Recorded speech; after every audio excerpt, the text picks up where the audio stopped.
dice el sadik o el justo de manera panorámica. Entonces, desde Génesis hasta Apocalipsis, Dios va estableciendo a través de todos los libros, a través de hombres y mujeres, el mismo patrón. Entonces, cada vez que hay un problema, Dios siempre otra vez busca a los sadik, hombres y mujeres justas. Como en el caso de Esther, iban a destruir al pueblo judío. Entonces Dios levanta a una sadik, que era Esther y Mardoqueo, hombres justos que amaban a Dios y amaban a su prójimo.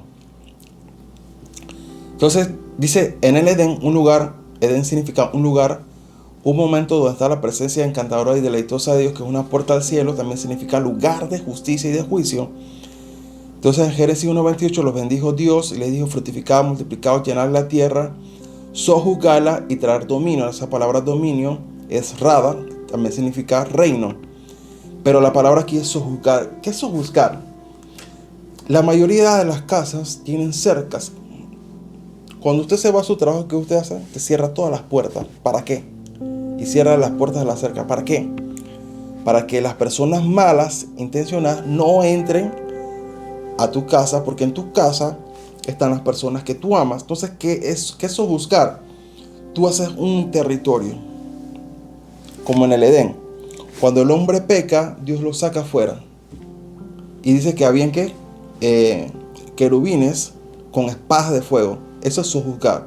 Como el hombre no sojuzgó, entonces Dios dice: bueno, voy a delimitar otra vez el territorio por causa de la maldad. Entonces, ¿qué es sojuzgar? Cuando tú ves, o sea, tú tienes tu familia, tu casa, o sea, ese terreno tuyo es tu territorio. Tú tienes que sojuzgar ese territorio. Tienes que sojuzgar a tus hijos para que tus hijos, si tú ves que tus hijos salen a la calle, no sé, a jugar, y de repente tú ves unos muchachitos que están como en mala compañía, como haciendo cosas que como que no son. Entonces, ¿qué tú haces? Cuando tu hijo regresa de jugar, tú le dices: oye, esos muchachos que estaban haciendo, no es que estaban haciendo esto. Y el papá dice: no, eso no me gusta. No te juntes con él. Eso es juzgar. Es decirle a tu hijo: oye, eso que están haciendo está malo, no te juntes con eso. Eso es juzgar. Juzgar es eso, traer la división, hacer la delimitación de tu territorio. Cuando tú veas que tu familia está siendo oprimida por causa de la maldad, tú necesitas sojuzgar espiritualmente para vencer las tinieblas. Eso es sojuzgar. Entonces, en la Génesis ya vemos que Dios, en el Edén, también significa justicia. Desde Edén, Dios quería que su pueblo fueran reyes, que sojuzgaran, que cuando ven, ¿qué le pasó a Adán? No sojuzgó. La serpiente entró, o sea, la maldad entró y él la dejó entrar, no sojuzgó, él tenía que haberla quitado. Por eso es que Adán pierde su capacidad para sojuzgar y Jesús otra vez vuelve a tomar esa parte de sojuzgar. Cuando le dice a Satanás, dice: al Señor tu Dios adorarás y al solo servirás. ¡Pam! Ahí le cortó la cabeza a Satanás con el primer mandamiento del amor, Shema Israel. Entonces Jesús sí sojuzgó, ve la maldad, sojuzga. Espiritualmente, estamos hablando espiritualmente, no físicamente. Entonces, cuando se pierde el diseño, Dios vuelve a levantar hombres y mujeres de justicia como Noé, Abraham, Isaac. Isaac significa justicia. Israel significa príncipe de Dios o el que pelea con Dios. Ve, entonces Dios levanta otra vez reyes de justicia. A Abraham, sus enemigos le llamaban príncipe. Abraham era un príncipe. Entonces Abraham es un príncipe, Isaac es justicia, Israel es un príncipe de Dios. Están viendo el orden. Príncipes que traen justicia, o en este caso serían reyes que traen justicia. Hijos, reyes, princesas de Dios, reyes, reinas de Dios que traen justicia. Así como Esther. Los jueces como Débora, Sansón, Gedeón, Samuel, el rey David, Salomón, todos los profetas eran sadik, hombres y mujeres sadik. Dos cualidades del sadik. Número uno, aman a Dios y aman la ley del amor. Ellos son primero intercesores del amor y de la misericordia de Dios. Misericordia significa amor profundo de Dios o amor leal. Número dos, defienden a los huérfanos, viudas, pobres y extranjeros. Así que cada vez en la Biblia que el pueblo se excedía en dejar de amar a su prójimo, ¡pum!, de una vez Dios enviaba profetas y decían: hey, pueblo. Eso que están haciendo no es así, esta no es la forma de Dios. Entonces Dios levantaba profetas sadik que ustedes lo ven que tienen como un celo de Jehová. Es por eso, porque eran sadik. Ellos tienen que sojuzgar con la palabra. ¿Cuál es el trabajo del profeta? Sencillo. Dice Jesús en Marcos 12, dice que el primer mandamiento, dice, en esto está basado toda la ley y todos los profetas. En otras palabras, desde Génesis y todos los profetas es dos cosas: para que el pueblo ama a Dios y ama a su prójimo. Esa es toda la Biblia. Desde Génesis hasta Apocalipsis es para amar a Dios y cómo saber amar a tu prójimo como Dios quiere que amemos. Entonces, el sadik, antes del regreso de Jesús, entonces ya vemos que en el principio Dios levanta sadik. En la mitad de la Biblia Dios sigue levantando sadik. Y en el regreso de Jesús Maranata, Jesús vuelve a levantar sadik. Entonces Jesús regresa como rey, juez justo y esposo. Las tres dimensiones al mismo tiempo. Dice Mateo 31, el Hijo del Hombre cuando venga en su gloria y todos los santos con él, entonces sentará en su trono de gloria. Dice el 33, y pondrá a las ovejas a su derecha y a los cabritos a su izquierda. Todo lo que era puesto a la derecha significa, la mano derecha es para bendecir. La mano izquierda significa para juicio. Dice, entrará el rey dirá a los de su derecha, venid benditos de mi Padre, heredad el reino que he preparado para vosotros desde la fundación del mundo. Antes de la fundación del mundo, ahí viene la justicia hacia el prójimo. Dice, porque tuve hambre. Ven que les dije, desde Génesis hasta Apocalipsis, la justicia divina hacia el prójimo sigue siendo la misma. A los extranjeros, los pobres, los huérfanos y las viudas. 35, porque tuve hambre y me diste de comer, tuve sed y me diste de beber, fui forastero, ahí está, y me recogiste, estuve desnudo y me descubriste, enfermo y me visitaste, en la cárcel y viniste a mí. Entonces los justos le responderán diciendo, Señor, ¿cuándo te vimos hambriento y te sustentamos, o sediento y te dimos de beber? ¿Y cuándo te vimos forastero y te recogimos desnudo y te cubrimos? ¿O cuando te vimos enfermo o en la cárcel y venimos a ti? Y respondiendo el rey dirá, de cierto os digo, que cuando lo hiciste a uno de mis hermanos más pequeños, a mí lo hiciste. Entonces dirán también a los de la izquierda, apartados de mí, malditos, el fuego eterno preparado para el diablo y sus ángeles. En otras palabras, los que son separados a la derecha fueron los sadik, los justos. Los que estaban haciendo verdadera justicia. ¿Cuál es la verdadera justicia? Amar a Dios, ser intercesores de la misericordia y el amor de Dios para que las maldades no ocurran en el mundo, y amar a tu prójimo en las diferentes facetas, como ayudar al pobre, ayudar al huérfano, a la viuda, al extranjero. ¿Por qué extranjero? ¿Se acuerdan que en el Éxodo dice que el pueblo de Dios fue extranjero en Egipto? O sea, todas esas historias que estaban sucediendo en el Antiguo Testamento era para que Israel no se olvidara de que ellos algún día fueron extranjeros. Por eso Dios sabía, porque en el futuro Dios sabía que los extranjeros, las diferentes naciones, iban a venir a Israel. Entonces Dios no quería que Israel rompiera la ley del amor. Entonces Dios le enseña, hey, ustedes fueron extranjeros, para que un día ustedes sepan, cuando tengan extranjeros en su tierra, tienen que amarlos. Esa era la idea. Así como Ruth era una extranjera y de repente Ruth entra en historia. Se une Ruth, una gentil, con un judío, Boaz, un sadik. ¿Y quién viene después? David. Ese es el avivamiento. Por eso dice en Romanos, dice, viene la plenitud de los gentiles. Ahí está hablando de Ruth, las tierras de las naciones extranjeras, y Israel. Ahí están los judíos, los hebreos.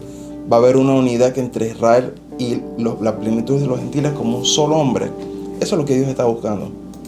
Pero esa cualidad para unirlos va a ser con el amor de Dios. Entonces el sadik panorámico Maranata, Jesús regresa como rey, juez justo, esposo. El libro de Apocalipsis es el diseño y prototipo para los tiempos finales. Las oraciones son las acciones justas de la esposa celestial. Dice, a ella se le ha concedido que se vista de lino fino, limpio y resplandeciente, porque el lino fino es las acciones justas de los santos. Eso, todo verdadero sadik es un intercesor. Tiene que ver con amar a tu prójimo. O sea, un verdadero sadik ama a Dios y ama a su prójimo. Entonces, cada vez que tú ves una situación, por ejemplo, se escucha un conflicto de guerra entre una nación y la otra. ¿Qué hace el Sadik? De una vez empieza a interceder.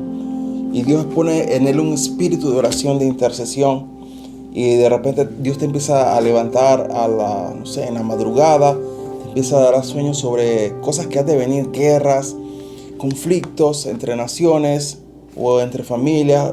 Ese tipo de cosas. Entonces lo que Dios hace es que para que el juicio no venga, Dios levanta sadiks que aman a Dios y aman a su prójimo, y ellos van a interceder para que eso malo no suceda. Y yo sé que hay muchas personas, hay sadik, por eso que dice que los sadik sostienen literalmente la tierra. Yo sé que hay sadik que, como Abraham, han detenido, hay gente que han detenido guerras con la oración. Oran y oran, intercede, Señor, ten misericordia, ten misericordia. Así como Jonás, que él se metió en la ciudad y por 40 días estuvo ahí. ¿Y qué pasó? El juicio no vino. Entonces los sadik hacen eso. Ese juicio podía caer en una fecha, pero lo que hace el sadik es, puede retenerlo o lo quitan, si el pueblo cambia de todo su corazón. Mateo 24 y 25, la gran comisión se trata de una boda. Por eso que Apocalipsis 19 dice que el lino fino es las acciones justas de los santos. Entonces estamos hablando de que cuál es el vestido de la iglesia gloriosa en los últimos tiempos. ¿Cuál es el vestido? Va a ser un movimiento de oración, de intercesión, de adoración con la palabra a nivel global. Toda la iglesia unida, orando e intercediendo, clamando, gimiendo para que las almas sean salvas, para que Dios restaure a la iglesia, para que Dios restaure el cuerpo de Cristo, para un clamor Maranata, Señor ven, Jesús, un clamor también para el Padre. Dice Dios no nos ha dado otro espíritu de esclavitud, sino que nos ha dado un espíritu que clama, que Abba Padre. Dice que el Espíritu Santo intercede por nosotros con gemidos indecibles. Ahí está. Hay un clamor por el Padre, un clamor por el Hijo y un clamor por el Espíritu Santo. Para que seamos llenos continuamente. Entonces ahí están las dos cualidades de los sadik. Los sadik aman a Dios. Ellos están cumpliendo el Shema Israel, amando a Dios con todo el corazón, con toda el alma, con toda la mente, con todas las fuerzas. Son los que apelan, interceden por la misericordia de Dios, por ese amor profundo, leal que Dios tiene. Y número 2, defienden a los huérfanos, a las viudas y a los pobres y extranjeros. Si tú puedes hacerlo, ora a Dios para que Dios te dé. Hay personas que a veces tienen como facilidades con algunos de estos. Algunos son como que es más fácil hablar con los pobres. Hay otros que son más fácil para hablar con los huérfanos. Pero para cumplir la justicia, ¿qué se hace? Vamos ayudando, repartiendo, para ver cómo podemos ayudarlos a todos, para que así se cumpla la justicia divina. Por eso que le dije antes, los profetas dicen que cuando se cumple la justicia de amar a tu prójimo, entonces nacerá el sol. Entonces no puede haber por eso es que todo verdadero avivamiento tiene que haber un cambio en la sociedad. Tiene que haber realmente la iglesia ayudando todas las necesidades que hay en la sociedad, a los huérfanos, a los viudas, a los pobres, a los extranjeros. O sea, es un avivamiento práctico, es un avivamiento literalmente de ayuda social, pero con el amor Shema de Dios para ministrar a los más necesitados. Además de eso, también se ora por las almas que no conocen a Dios, y todo esto, sanidades, milagros, liberación, todas estas cosas vienen en un avivamiento, la presencia de Dios tangible con el pueblo. Pero para que eso se mantenga, hay que mantener la justicia. Amar a Dios, amar a tu prójimo. Amar a Dios y amar a tu prójimo. Si mantenemos eso, la presencia de Dios habita con nosotros. El sol de justicia empieza a alumbrar nuestras vidas. Empieza ese avivamiento continuo de habitación y no de visitación. Así que bueno, esta es la enseñanza del sadik. El sadik es una enseñanza súper larga. Es muy hermosa la enseñanza del sadik. Dios quiere que tú y yo seamos sadik. Así que voy a orar por ti, por tu familia, por tus generaciones, para que sean sadiks. Así como de Abraham a Isaac vino un sadik, de Ruc, entre la unión de Ruc y Boz vino un sadik que era David. De David viene una genealogía hasta Cristo, el sadik máximo elevado, el tzadik que todos queremos llegar a ser y somos y vamos a ser, en el nombre de Jesús. Padre, en el nombre de Jesús te doy gracias, Señor, por tu iglesia, porque con la iglesia, Señor, tú vas a levantar una iglesia, Señor, así como Jesús regresa como un juez justo, como un rey, como un esposo. Padre, en el nombre de Jesús, levanta una iglesia, una esposa, que es una reina, Señor, que es una tzadik, que es una jueza. Es una jueza que va a sojuzgar, que va a destruir las tinieblas en el nombre de Jesús. Pero también va a ser una tzadik que trae misericordia para que las almas se salven, va a interceder para que las almas se salven, para que el pueblo se purifique, para que el pueblo se santifique. Tzadik, una iglesia que es un avivamiento también, es un avivamiento vertical para amar a Dios, pero también un avivamiento horizontal para amar a nuestros prójimos, aquellos que no conocen a Dios sean salvos. En el nombre de Jesús, esa gloria inmensurable, billones de almas que se van a salvar para la gloria de Dios sean salvadas por una iglesia que hace justicia con amor, para poder, Señor, ayudar a los huérfanos, a las viudas, a los pobres. En el nombre de Jesús, Señor, que cada generación de nuestros padres hacia los hijos, hacia la siguiente generación, Señor, sean hijos tzadik, Señor, que amen lo que tú amas, Señor, y que amen al prójimo así como Dios quiere que amemos, así como Jesús vino a enseñarnos a amar a Dios y amar al prójimo. En el nombre de Jesús, amén. Bendiciones a todos, saludos, que tengan una excelente semana, un excelente tiempo con tu familia, y recuerda, lleva esto a la versión práctica, lleva a tus hijos a lugares para que ellos ayuden, enséñalos a aportar con dinero. Y ¿sabes qué? Vamos a recoger una bolsa de comida y viste que una familia tenía necesidad, ve y ayúdalo, lleva a tus hijos, esto se les va a quedar marcado. Estas son las acciones prácticas que quedan marcadas en sus corazones. Van a decir, oye, mi papá, cuando yo era chiquito, él me llevaba donde las personas necesidad y los ayudaban. De hecho, hay un avivador, creo que era George Mueller, que tenía una casa él creó una casa para huérfanos.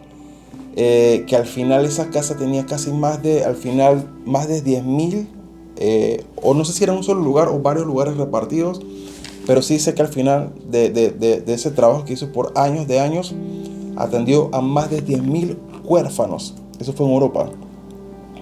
Eso es avivamiento de justicia, de amar a tu prójimo, de defender a los huérfanos, a las viudas, a los pobres y extranjeros. Así que bueno, te bendigo, Jehová te bendiga y te guarde, Jehová haga resplandecer su gloria sobre ti, tenga sobre ti misericordia, Jehová alce su rostro sobre ti, ponga en ti paz, y yo pondré mi nombre sobre los hijos de Israel y los bendeciré. En el nombre de Yeshua HaMashiach, amén. Bendiciones a todos, que tengan un excelente día.